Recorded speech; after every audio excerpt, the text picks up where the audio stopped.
So what I want to talk about is all this green climate saving agenda that we have going on in Australia. Now this is all great, saving the environment is great, but is it really good at the expense of our citizens? Is it good at the expense of the people who live in this country, who live, work and make a living? Because to be honest, the export of fossil fuels like coal and gas is really the main thing that keeps the Australian economy going. Everyone knows about iron ore, but few people know that coal is the foundation of our economy.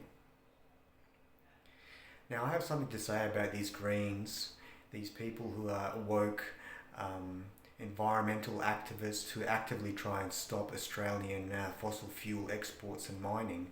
Now, these people are actively playing into the hands of other countries that export fossil fuels like coal and gas and even oil.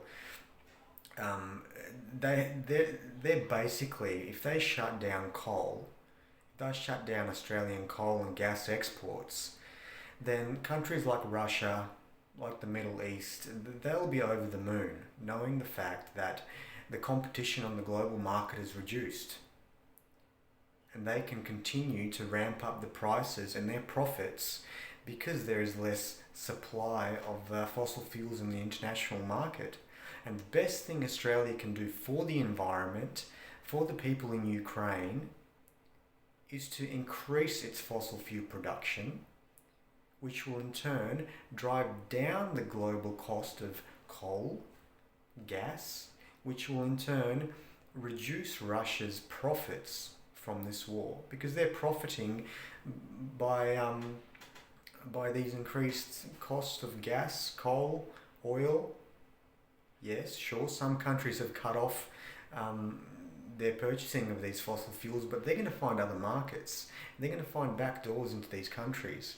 And what we're going to have is just an incentive for this kind of aggressive behaviour on the fossil fuel industry. So Australia needs to realise that by trying to save the world, let's not fall on our own sword. Let's not destroy our economy, our way of life, our standard of living for the sake of some fairy tale do-good crusade to save the planet. We have some of the highest grade coal in the world, and by providing this coal to countries, we're actually reducing the emissions that these countries would actually have by buying their coal from other countries, which have a lower caloric content. Okay, so the best thing we can do is increase our exportation of coal and gas.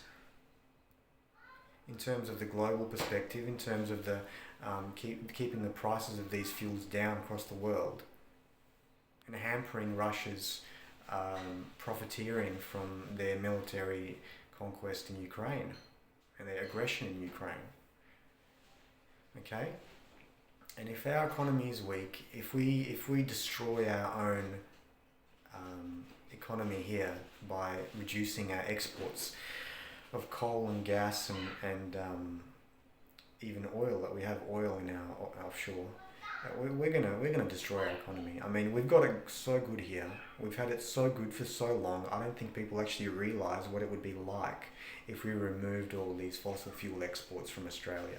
And if we do that, if we try and kill our fossil fuel sector, it'll be the biggest regret people will have, and they'll finally see what this woke green agenda is all about. It's all about controlling and keeping the Australian economy down. It's about keeping the Australian people poor. It's about reducing our fossil fuel exports, and I strongly believe that these environmentalists are funded by international companies who are